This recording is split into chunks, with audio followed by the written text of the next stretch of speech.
What's up, everyone? So today we're going over a haunted house design that I made. So that way you guys could enjoy a haunted house in front of your yard without having to go somewhere, and also get the neighborhood involved. We're going to go over some legal issues with this whole setup. We're going to go over the build that I designed, why I designed it, and some of the features that you might want to incorporate in your own haunted house, and some of the safety measures you also want to watch out for when building something like this, as well as the price point breakdown. So let's get into this DIY project and see what it's all about. The reason why I cannot show you the actual 3D version of this in real life is because we are going to be putting this up not right now, but the weekend of the Halloween event. So some of the safety measures that you want to keep in mind is to check with your local laws. A lot of places won't allow you to do this, so it's kind of under the radar. Typically, if you don't charge for any of this stuff, you shouldn't have too much of an issue. But just keep in mind that the burden is still on the homeowner. So if you want to avoid any of those legal issues, you might want to stay away from this.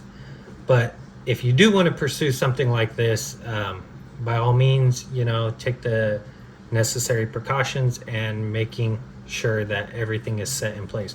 So first off, you want to talk to your local authorities, fire stations, your city council, contact them and see what it takes to put something like this up. More than likely, they're going to probably tell you no, unless you have insurance and that type of stuff. But if you decide, you don't want to pursue that and you want to just push through anyway, kind of do it under the radar, make sure you don't charge for it, just because that could be considered a business and they could get you for that and give you some fines. If you do it as just a walkthrough type of thing, so kids could go in and get their candy and stuff like that, you're taking on the burden, but also they'll just probably shut you down. That's also one of the reasons why we're not leaving it up weeks in advance, just because it's more for the neighborhood kids. So if you don't have this up weeks in advance, no one really knows except for the neighborhood as you're constructing it. So you could kind of fly under the radar that way.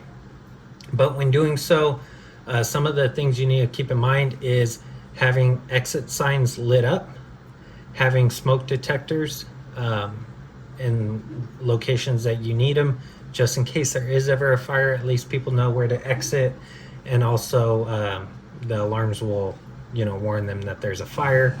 Also, I recommend having some type of megaphone of some sort, so that way you could direct people out of it if for whatever reason it catches on fire, or there's some fumes being put off in the house, so that way people could get out and stuff like that. And then you want to also have some carbon monoxide sensors in there, just in case you do have, say, a chainsaw. If you have a chainsaw, make sure the top is vented. You want proper ventilation so no one asphyxiates inside the haunted house. And a chainsaw is not going to be recommended for indoors. So we got some workarounds for that. Don't worry about it. I'll give you some examples of things you can do if you want to run a chainsaw. And a prop that we're going to be using in this haunted house. Oh, also you want to make sure everything is well lit, or lit to the point where people could see. And you want to have warnings if you have any strobe lights and stuff, so people don't have seizures, just because strobe lights are really intense, and they could start messing with your point of view when you're in the maze as well. And then keep all extension cords and stuff like that up off the ground. Try to maybe staple them, or not staple them, but hook them to the upper parts of the maze or your attraction, so that way all the cables and cords are up out of the way, so there's no trip hazards. So now we could get into the build structure and also some of the props. So let's get into the build structure, and then we'll go over some of the props that we're going to be running in here and some of the ways you could do it safely. So before I go into this detail, let's go over the size of the blueprint here, just so you could get a form of, or idea of size. So this driveway is 200, I'd say 241 inches is, or 242 inches is the length of the maze, okay? And then we have a 24-inch back stop here, because this is the garage area. This is a fence area, grass. We left 24 inches in the back just so the actors could move freely into position or get air, and also maybe get a drink of water or something and go use the restroom so you can exit into the house. 24 inches is allotted for that area. And then for the width, down by the sidewalk's down here, it's 252 inches, okay? And then of course this is probably somewhere around 300 inches across the top, because the driveway tapers this way, okay? So it tapers down. In order for me to be able to buy the materials used, I have a scale here like this, so that way if I print this out, I could check all the dimensions here.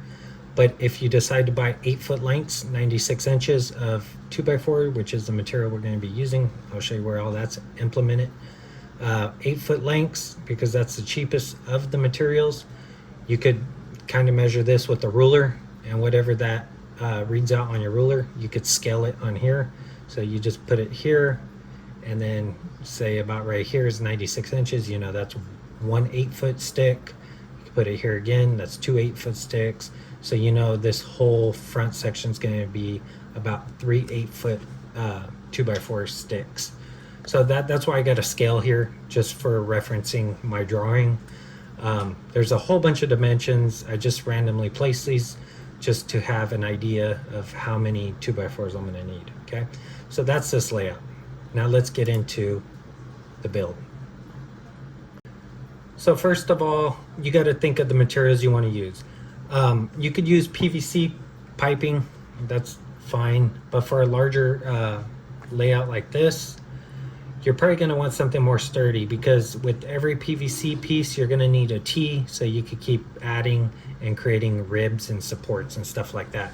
So maybe PVC isn't the way to go, or the cheapest option to go. A good building material that would help is 2x4s, which I have along the lines of here. So all this perimeter and all this structure here is made out of 2x4s.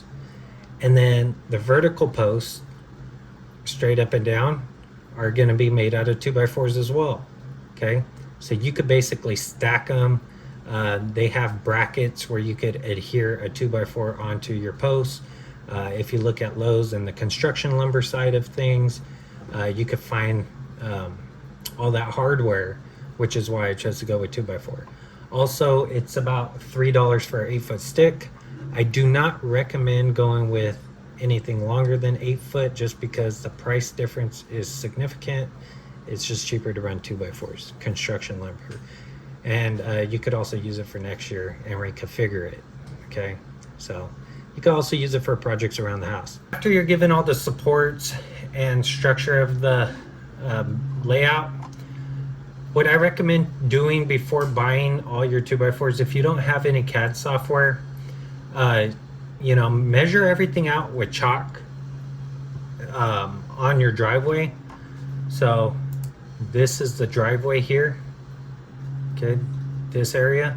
I recommend measuring out with some chalk and making all your walkways 32 inches or 36 inches in width minimum. And then your larger areas, I recommend doing like 48 inches or bigger, just so you have room for an actor to sit there, scare people, and you're not, all bunched up where they have to like scoot by you, okay? So that being said, make sure you lay it out on your driveway first, mark it all out with chalk, because you could always wipe chalk away and reconfigure your maze how you want if you don't like it. Then go out and purchase your lumber at the big box stores or whatever, so that way you get an idea of what you're going to need and stuff like that. If you don't have access to a CAD software or no way to draw it up, as you're measuring it out with chalk or lining everything up with chalk, every 8 feet, just put a hash mark or whatever on the floor. So that way you know that that's one 2x4 by 8 foot stick, and then you could count all those little cross section marks on your floor, and then that'll give you how much 8 foot sections you're going to need. And then don't forget, for every 8 feet, I recommend running one post to support it straight up and down. You could box everything in like down below and make it into a square, and then bolt everything together like sideways, just like how a regular wall will be. Just keep in mind that's going to cost you more money. If you have a straight vertical piece and a 2x4 going horizontal, and you have the proper your proper mounting points, like for construction, it should be sturdy enough. And then that's why I said tie it in with 2x4s going across each wall, just to make it more structural. And then it, makes it a little bit more rigid, and then you could use less lumber. That way it becomes less of an expense for your build. So some of the sidewall materials that you could use is, of course, plywood, stuff like that. Some thinner plywood, like 1/2 inch or something. That works really nice for walls. It just gets heavy and it's hard to store unless you take it all apart. And I mean, even then you're gonna have these big slabs of plywood. But if you had plywood, you could make, a square wall, and then put the plywood on, screw it into the wall, and then bolt all the walls together. You could take them apart and store them. It's super convenient and nice when you got to reassemble it. But for people who don't have the room, there's other materials that you could use instead of that heavier material as well. So some of the other building materials that you could use is stuff like this. People put it down for painting. They use it to cover crops and stuff. It's like plastic bag, but in a large roll, and it's not a bag per se, it's just a sheet. So for $38, $39, you get an 8 foot by 100 foot roll, and it's 4 mils thick. Okay, so it's the thicker stuff. And you also could get this weed guard type stuff and use it the same way. So it usually comes in about 4 foot, sometimes 3 foot, but more the 4 foot by 100 foot roll. And this prevents weeds from coming through your grass. It's thick and it's a heavy fabric, so you could staple that up just like the plastic bags, or you could use hand clips and clip them to the 2x4s. And this stuff you're looking at, maybe $5 more, but it's a better material. You could take it off and reuse it. More than likely, it's going to last you for a couple more years. And then you could go into, the expense of buying tarps if you're willing to spend that type of money, and, cover all the outside of your haunt, cover it all up. The inside you don't have to cover up. You could leave it 2x4s, or you could leave one side 2x4s and one side enclosed. It's up to you which ones you want to show and what side you don't. I recommend on the outside wall where the people are going to be lining up, I recommend that to be tarped off, just so people don't have the tendency to hang on your walls and stuff like that. But you could also double side it, so you could put the same fabric on this side as you did on this side. It's just going to be double the cost when everything's said and done. So when we pass out candy, there's going to be a candy bar here. People passing out candy. We don't want no one on the grass, just because we don't want them to go from a hard surface to a soft surface and potentially trip. We're going to put the candy bar here to kind of block things out. And then here we're going to have a wall. So this wall could be way out here. There's some hedges over here, so we're going to move this wall as far out as we can just to prevent people from coming behind the set. But this is 36 inches wide here because we want people to line up here down the sidewalk, and if it gets too big, we have them line up here and come this way, and then they could enter on the cement portion of everything in the driveway. And of course the candy bar is going to be here, so they could watch and regulate people coming in and out and addressing them with the megaphone. That's why from the front of the driveway to this post here, it's going to be 48 inches, which is 4 foot. So 36 to confine people to come in, and then 4 feet so that way the candy bar has a clear view of what people are doing. This here is going to be a projection with a projector projecting a portal or, you know, some ghost or something scary onto these sheets that are going to run across here. Originally I was going to have a blanket of fog dropping down, so a tube here with cold fog running through it and a slot allowing the fog to drop all the way down. The reason why I didn't do that is because if it's a windy day, the wind could blow through here, because this isn't a cul-de-sac or the curve or the crotch of, you know, the neighborhood, so it goes this way. It's not actually a cul-de-sac, it's a curve. So if the wind picks up and it blows through, it could blow that fog away and then you lose your picture. At least with these sheets, we could secure them across the top, and then you kind of got to swing them out of the way to get in. Okay, sheets or curtains that have a sheer, like a sheer white or transparent color to them will work fine for this. They come in black, red, different colors, and you can see through them. That'll work perfectly fine. And they're cheap, so I recommend getting curtains. I picked up the 2-pack, and it was 5 foot wide by 8 foot tall, and they were only $5. So when the people come through, you know, everyone that's coming down the neighborhood could see the projection and be interested into it, or interested in what's going on here. So that way it doesn't look like a big black, you know, box. You could also run stuff across here, like, you know, whatever your haunt name is and stuff like that. Maybe even project something if you had this as a sheet as well, where you could project from the inside out. That'd be cool. Maybe a movie or something to keep people entertained. That's an idea. But for this haunt, since we're short on time, I'm just giving you, you know, a quick way to do things and something that's going to be cheap and repeatable for next year, and the materials that you could use again. So as you enter in here, of course, this is going to have fog in here too. We're going to chill the fog.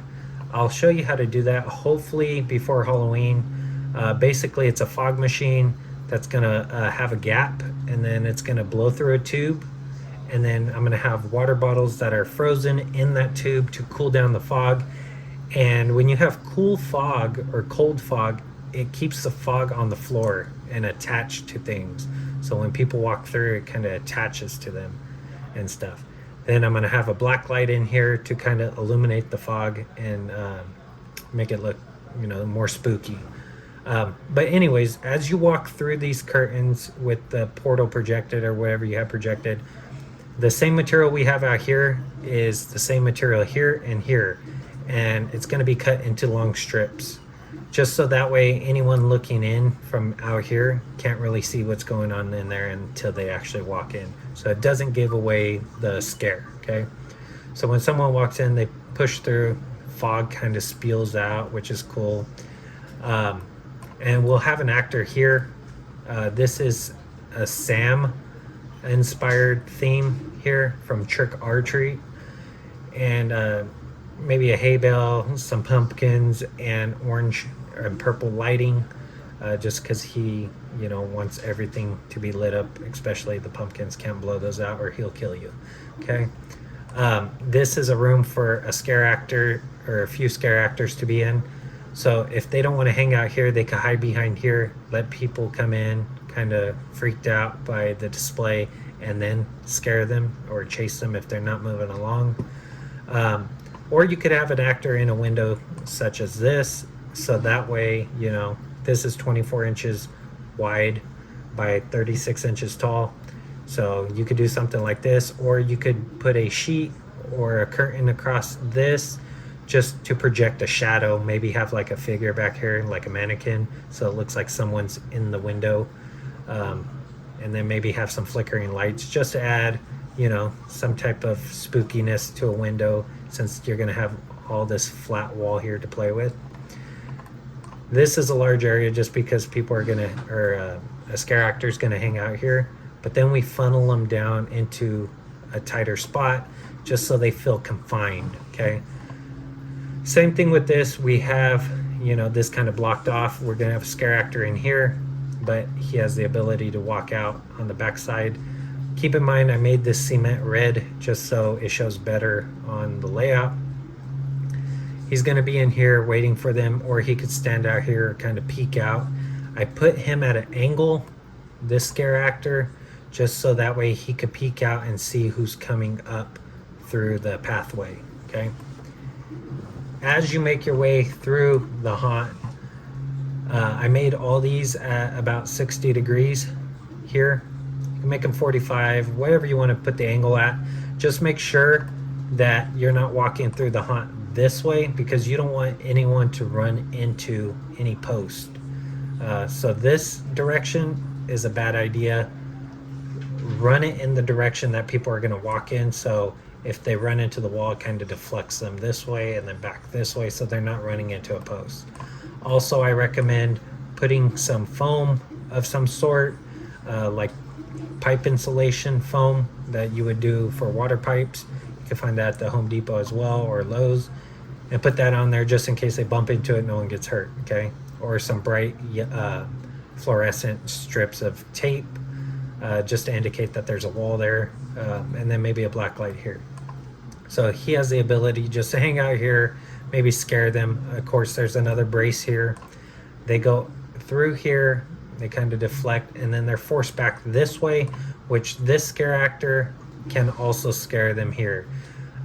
Don't make this area too big. You can have a door, like a little cut in here, so that way you could, you know, force them through. But you want to utilize your scare actors as much as possible. So this area, you could utilize the scare actors quite a bit. They make their way all the way through. And then this is going to be where we're going to have Michael Myers. So we're going to have another sheet here that we could project a shadow on here. So he's holding a knife and whatnot.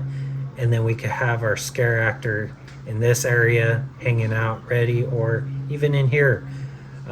Maybe some dead bodies or mannequins standing up, and then have them blend in. But while they're asphyxiated on this area, fixed on this area here, you know, kind of creeped out, he could come and step in and kind of scare them, maybe backwards. And then this actor here could step in and scare them back forward, just so that way they're not holding up or bunching up here. You also got areas here where you could put someone, you know, if you have an extra person that wants to participate, you know, you have these little hiding areas where you could utilize those as well. So then they come through another brace, of course, just so these walls are all tied into each other. You could actually run one across here if you really wanted to. So the sturdier you make it, the better. They run down. We have a whole bunch of pellets. These are pellets that come off of like shipping stuff. So they're at the bottom for a forklift to lift up whatever merchandise that's on it. We have a few of these. So we're going to put them here to make it look like a zombie area. You know, people could stick out their arms through the holes, kind of scare people. You know, maybe when they're coming through this way, they lock eyes on this area, they get scared, and then Michael Myers could come out and scare them as well. So you're constantly being afraid, right? You're maximizing and utilizing your actors here in this spot, this spot, this spot, and this spot. This is going to require at least 2 people, but like I said, you could run 1, 2, 3, 4 5 people here, because there's also a door here that when they're running out, a person could be here, a prop, what have you. It just gives you endless opportunities to scare people, or maybe you don't want to scare people that often. You could scare someone here and not here, kind of ease them into it. Because the whole thing about scaring people is building up suspense, right? And then you scare them, and then you make them feel like, oh, it's kind of over, right? And then you scare them again. So right when they think like, oh, it's not scary anymore, then that's when you come with another scare. So you could utilize these spots how you want. So it's not, jump scare after jump scare. It's more of like suspenseful scares. Okay. So then they make their way this way. If for whatever reason they're bunched up, a person here could run after them as well. Also, we have a window here because there's going to be an actor here. He could use this to kind of peek out to see when people are coming, just because they're maneuvering through this maze back and forth, back and forth. This guy that's hanging out here is going to, spend some time waiting. So you want him to be alert. So that way he's ready to perform, or she is ready to perform. So you make your way down here. They could do whatever they want through this window. And then this is going to be all dead bodies. So we're going to use plastic bags hanging from these 2x4s, which are also our braces. So that's why I said braces could also be used to hang stuff from, fog machines, what have you. I recommend running your power and stuff up on top of these 2x4s. Just make sure like lights and stuff don't get hot to the point where it melts your fabrics. So make sure that all that stuff is kind of just hanging in the open, just so it has room to cool down. We might have a camera up here, so we'll post it, on a later video of people walking through, so you kind of see them, like mice in a maze. So this is a Texas Chainsaw Massacre, or some sort of hillbilly area, something scary. We're gonna have a chainsaw here. I'll talk about props after I run you through this whole maze. So chainsaw guy here. People are gonna run through, dead bodies pushing them around, blood everywhere, right? And then you're greeted with another wall where you got to walk through. Keep everything, dark in certain areas. Like maybe run some tarping across the top of this, just to keep this area kind of dim lit. And an actor could be here. So this actor is going to be a clown. So we're going to fog this whole area out. Maybe put some lasers or something across here, just so that way it looks like a pond, or like a marsh, or something like a swamp. And you'll have a clown guy that's going to be here, and he could like stand up and then drop down below the fog. So if the fog is at mid height, he could drop down and see everyone's feet, but they can't see him because the lasers prohibit you from like seeing under the fog. That being said, it creates a more of a scare. So he has a few options. If you made this wall go from here all the way this way and funneled them in, then he could hide on this side and kind of pop through the back side and scare them from behind. That's an option. Or you could just make something simple like this wall here, where he could drop down and then just hide behind here. And then these guys are thinking he's like somewhere in here. They're walking around kind of scared. They walk through, and then he pops up right here, scares them. Or as they're walking, because more than likely they're going to favor a wall just because they're super scared, he could drop down, swoop around the back side of them, and pop up behind them, and then scare them as well. So this area, has a bunch of ways to scare people and move around. Also, you could get on all fours if you didn't fog this out as much. So keep a button right here for the fog machine to regulate how much fog you want. And then also you're covering your tarps that go over the top, allow you to vent that fog out, if you need to. If for whatever reason it gets hot, you could also run fans in here, like attach battery operated fans, or power cabled fans onto these, clip them on, blow down, just to keep things cool if it does get hot during your walkthrough and stuff. Just keep that in mind. Then they're channeled down this long straightaway. Originally, we were going to have them come straight out here by the end of the line, but we want to make sure everyone gets through, so we decided to whip them back around. So when they run down this corridor, this guy's chasing them. The clown is going to chase them, right? The people in here can now scare them again if they really wanted to, okay? It's better to have more options to scare than not enough, because you don't always have to utilize them, but at least you could see where people are. It gives you a visual, and also it gives you opportunity to scare people. So they're running down, and then they run out here, and of course, you know, the people here could see that they're exiting, and also that they're not going back into the maze. If you wanted it to loop around, you could, you know, have someone here and then loop them back around if you want to make it seem like it's longer. Also, you could redirect around, you know, maybe have some arrows that kind of force them to go in a different direction, and they think they're going through a longer maze, but in reality it goes backwards. It's totally up to you how you want to do it, but that's why this is set up the way it's set up. So for our scare props, the Sam costume in here, the person that's going to be here, that's going to be Sam from Trick or Treat. The costume basically looks like not this scary mask. This is actually underneath the mask that he's wearing, but the mask he wears is this burlap sack and these onesies, pajama bottom or pajama suit.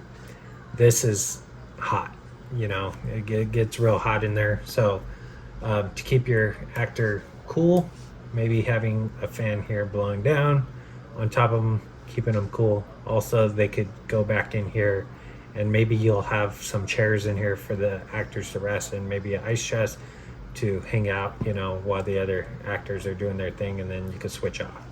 Okay, so as you make your way this way, we're gonna have probably a scarecrow guy here, but he has the ability to walk out here and get fresh air.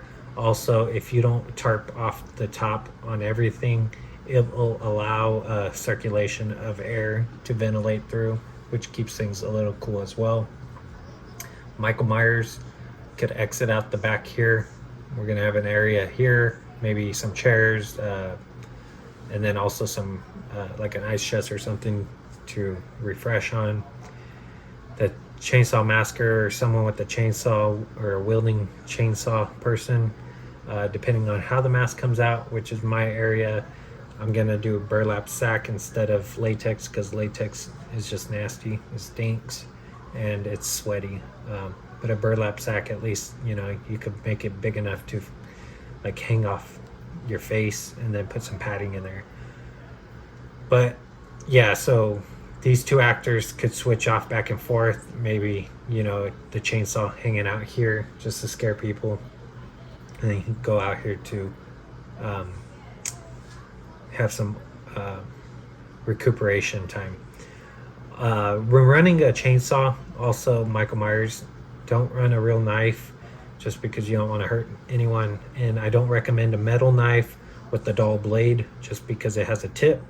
I recommend like something like a foil knife, plastic knife, something with a blunt tip.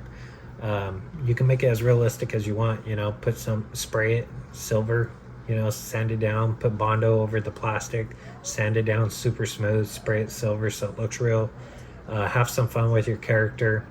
The chainsaw itself, so you could run a live chainsaw. The only issue with running a real chainsaw is if you run any plastic, it could be flammable, and a hot muffler could catch this stuff on fire, especially the wood and stuff like that. So make sure he's in a large enough area to run that chainsaw and have it super ventilated, because you don't want no fumes to have anyone pass out. Also, if you don't want to run a chainsaw, like, you know, a gas powered one or something like that, you don't want to start it up because say everything's enclosed, you could run a sound operated one. So you could run a real chainsaw, right, and then have an MP3 player that plays sounds. So maybe download on your MP3 player just chainsaw noises, you know, start up, stop, They have an app online, or not an app, but a recording online where it lets you, play, say, a pull start. So you could push the pull start one, act like you're pull starting it, don't run any gas, it won't start, or take off the spark plug and it won't start, empty out all your gas, of course. So it looks like you're trying to start it. Then you could have on your handle, you just click the other button to play the noise once it starts up, so the idling. And then have a Bluetooth speaker. You could set it up here so it sounds like it's super loud for the people coming through. You could have it on a stereo system where you have speakers, just to enhance the noise. And then just make sure you play around with it before you actually use it as a prop, so that way you could time everything correctly and it sounds more realistic and looks more realistic. Okay, and that will allow you to use your real chainsaw without having to start it. So for the chainsaw bar, you could do something like this, make your own, maybe make it out of foil or something that's not real harsh if you bang into it. You can make it pretty realistic. You could also use like plastic sheeting. So if you have a piece of plastic sheet, cut out the bar, cut out the hole locations, bolt it up onto the chainsaw where it needs to go, and make it look realistic. You could use a bicycle chain for the chain if you want it to look like there's a chain on it. Just remember, anything that's metal could hurt someone, especially in a confined area like this enclosed haunted house. If you're out and about, like in your yard, that's a different story. I mean, you got more room to kind of play with it. You could always buy a fake one, but I mean, having the real thing kind of gives it that impression, makes it that much more scary. Also, you could use foam core board. So the poster board that has the foam in it, or the one that has the honeycomb pattern, or the pattern that supports, instead of the foam, it has like ribs in it. That's used for like yard sale signs, like those heavy ones for real estate agents where they put their logos and stuff on. Those you could find at like Walmart, as well as this foam core board, and then cut out your blades that way, just so that way if you do bump into someone, it just bends it. Also, the one with the ribbing, I don't know exactly what it's called. That you could actually cut away some of the outer layer, and that inner layer would look like a chain. So the plastic display board that I'm referring to will look something like this. Okay, so if you remove this outer layer, these could stick up off of your bar. So they could stick up off of here as like a grid pattern, and that could potentially look like a chain, just to give the impression that you have a chainsaw, and you're wielding it, and you're a maniac. Okay, so stuff like this, utilize what you have. You can find this stuff at like Target, Walmart, places like that, foam board, or this stuff. So there's different methods to getting fog. I'll go over a few and some of the concerns that you should have with this. So there's dry ice, which you drop into some water and it will basically create super thick clouds of smoke or fog. Okay, this is fine. I mean, it produces a lot of fog. Just keep in mind, dry ice depletes really fast, or not really fast, but it'll deplete. So you got to have enough dry ice on hand to maintain stuff like this. Also, you're going to have to wear gloves, just because you don't want it to burn you. It's so cold that it'll burn you. I've seen a few videos where instead of doing something like this, they actually use their shop vac, their wet shop vac. So it does water, it'll suck up water, and it'll also suck up dirt. They'll take one of those, fill it up with water, drop the dry ice in there, and it'll spew out this fog, or all this dense fog. And that's a good idea. I mean, it keeps everything contained. You don't have to turn on your vacuum or anything. It just gives it a container for it to flow out of, and it flows out just like this. So if you're looking for a lot of fog, that's a good opportunity and a good choice. But like I said, you're going to need to wear gloves when working with dry ice because it's so cold that it burns. So it'll burn you if you touch the dry ice. Okay, so that's one. Cool method that I just recently found out about, which it's kind of expensive, is these ultrasonic foggers. So this one has a flotation device. These can't go deep into water. They got to sit at a certain height, so that way they could make they could kind of make the water dance on top. So basically when this sits in the water, it vibrates the water and creates a smoke effect. But if they're too deep, they won't create or generate a lot of smoke or fog, or mist, whatever you want to call it. But I guess they put these in ponds, so just like this, to create a fog effect. These are really cool. They're just super expensive. So this is a one, I guess, little diaphragm here, or whatever you want to call it. But they also make ones that are like 12 and bigger. You're going to need something that's, of course, like this. So you're going to need one with all these little circle pieces here that basically agitate the water and create a mist, which creates a fog. But these could be, anywhere from like $150 all the way up to like $250. I just barely looked into that. They have different sizes, of course. I recommend going with the bigger one. And then you just throw it in a bucket of water, close the lid, have ports for it to, the fog to escape out, and it agitates the water and then pushes all that fog out just by its own volume. This is a good option because, basically all you need is water and you drop this thing in. So it's not like it's expensive to run. The only thing that's expensive is the atomizer, I guess is what they're calling it, the ultrasonic atomizer. So this piece is going to be the expensive part of it.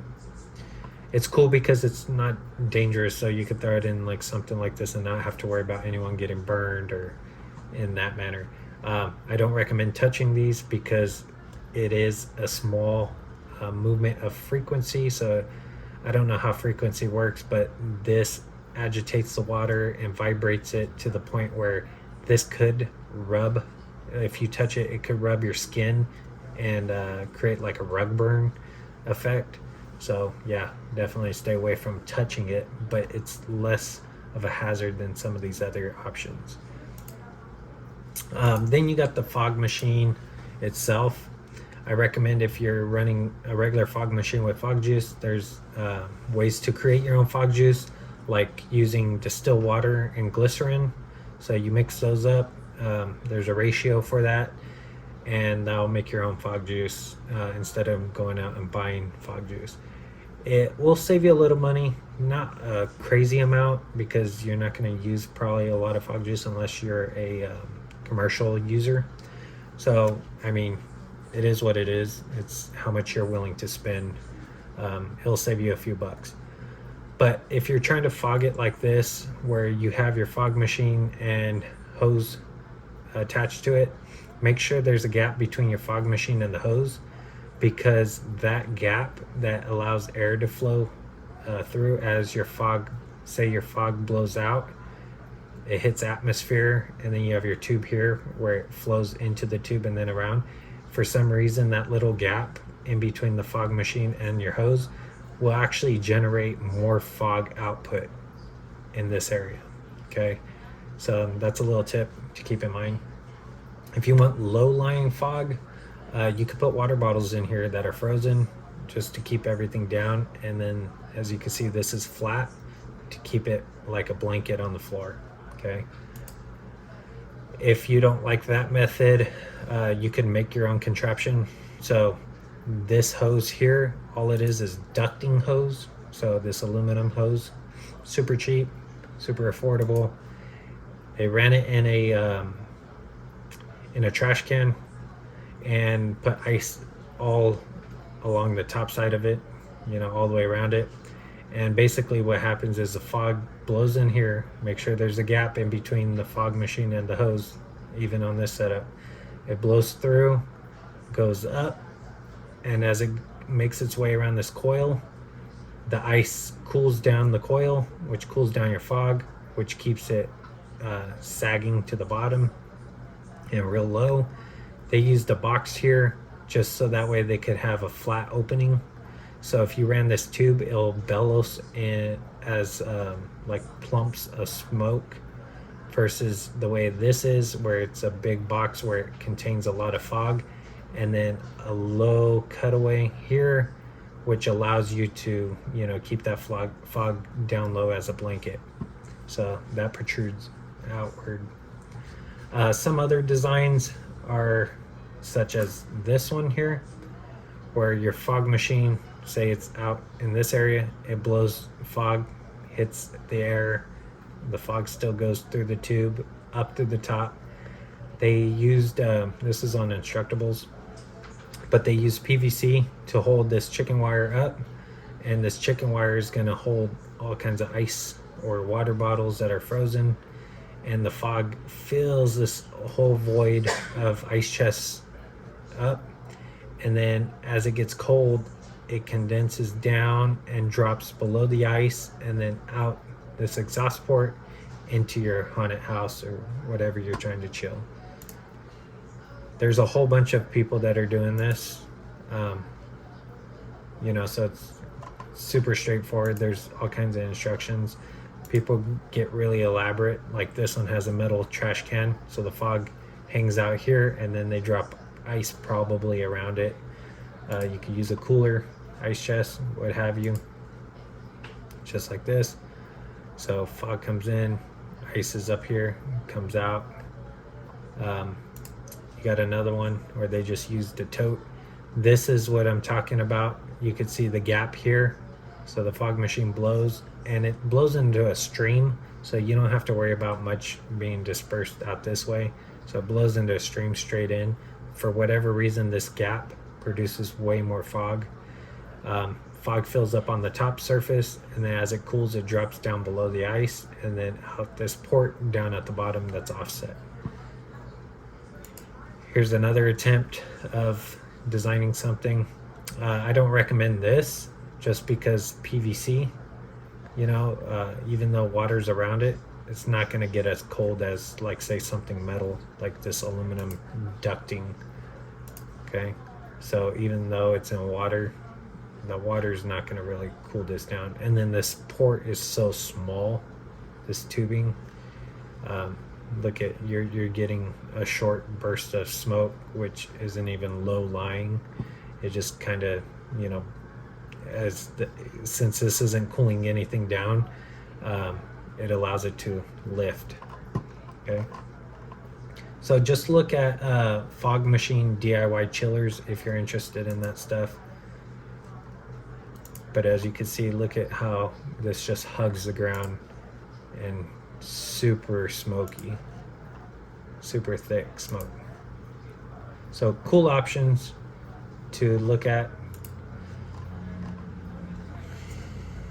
You could even go as cheap as using a foam ice chest, so it doesn't have to be too expensive. I like the way this came out, whereas their exit port, they use a skull and it just flows out of the mouth. Super cool ideas.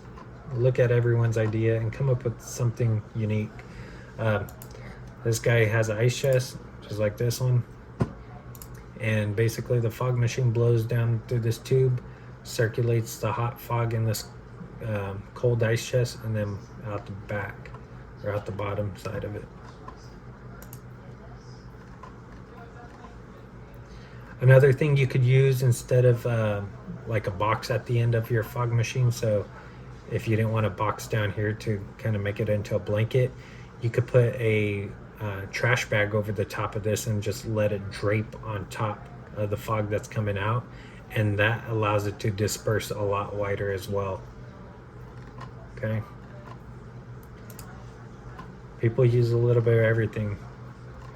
Have fun with it and come up with something unique. Maybe it's better than all this stuff that people have came up with. I will be running a fog machine into this ducting. So I'm gonna run this. I'm gonna have my fog machine, you know, away from the ducting, blowing through, and then I'm gonna run water bottles that are frozen all in here just to cool it down, just because I can replace them really easily, and I don't have to devote anything just yet, since this was a last minute design. This is a cheap option. On Amazon I got a 16-foot length for, I think it was like $8 or something like that, of a 4-ply wall ducting. So I'm gonna use that for this year. Throughout the year I might, you know, make modifications for this setup and post them, so stay tuned for that stuff, and make something really cool and unique. But since this is last minute, I don't want to dedicate an ice chest just yet to cut away. I want everything to be perfect, and maybe include some 3D printed parts. So this is the layout of a DIY haunt in the driveway, given the space, you know, the small space that you're given. If you have any questions on this stuff, leave them in the comments below. I'll try to answer them. I know this video was long-winded. I just wanted to touch base on every aspect of this haunt and why I chose the things I chose, just to give you insight on why I didn't do a certain thing a certain way. And like I said, I went through 3 or 4 iterations, I believe 4 iterations of making this haunted house to utilize all these scare actors as many times as possible. But that's going to complete today's video. If you like this video, give it a thumbs up. It's greatly appreciated. If you want to see content like this and other content I'll be posting in the near future, consider subscribing. Until next time, I'll see y'all in the next one. Thanks for watching.